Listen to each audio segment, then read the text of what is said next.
Hi, my name's Alex, and this is Uncomfortable Conversations. A friend of mine, we were shooting the shit last night, and obviously, virtually, that's the one thing that's come good for community and disability. The virtual community has never really left us with video calling and all of that. And I hope and pray that it stays because we can interact like that. We can visit with each other. We can do assignments together. That's just been the bomb. Um, and anyway, as I said, we were shooting the shit. Um, and I showed her a couple of my old clips on my YouTube channel before it became Uncomfortable Conversations. And thank you for all the new subscribers so far. But anyway, this friend of mine says, will you revisit the topic? And I said, okay, yes. She says to me,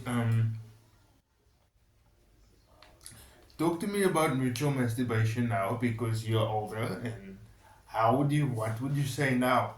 Because at the time I was in my mid 30s, now I'm about to turn 40. And she says to me, how would you change it? Does everything need to change on mutual masturbation? And getting into it, sorry, it's been a minute since I've done a video like this. I would say not much on that particular video needs to change. Um, but what I would say is, and this is what I picked up from one of my lectures, because at the moment I'm doing a short course in rehabilitation care work, and one of the lectures said you should have a 2 or 3 word explanation explaining just to ordinary folks like to children a 3 worded explanation on your disability. And this applies here in your sex life as well, you know. So once you got the 2 or 3 worded explanation around your disability, then you can build from there. But remember, mutual masturbation is you being naked in front of one another, you being safe, you being.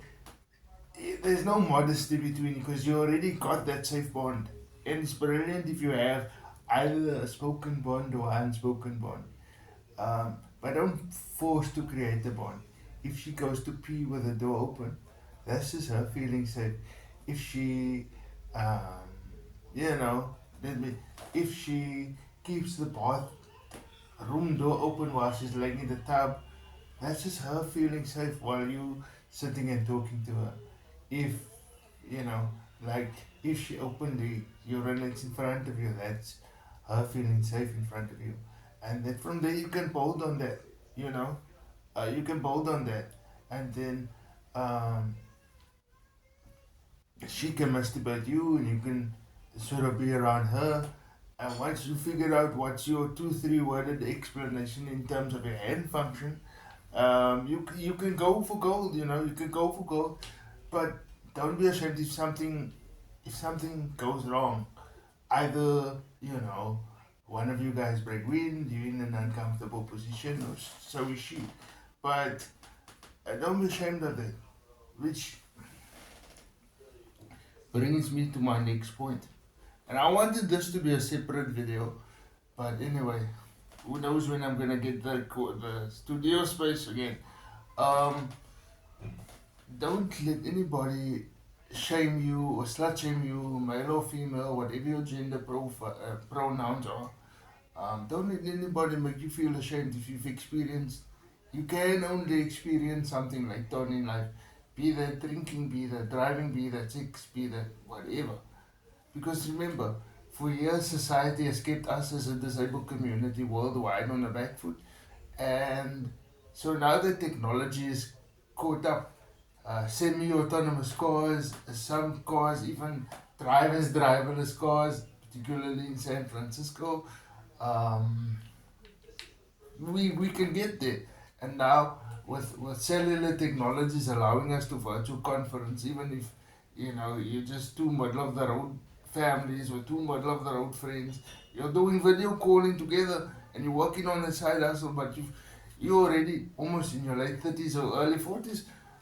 That's not your fault. Technology has only caught up now. But like I said, you're then build up on that safe space with that person to build up onto something deeper. And that will bring the closeness and the ability to have sex or masturbate in front of one another. And remember, it is what happens in the mind. So be very clear on so be very clear on what works for you.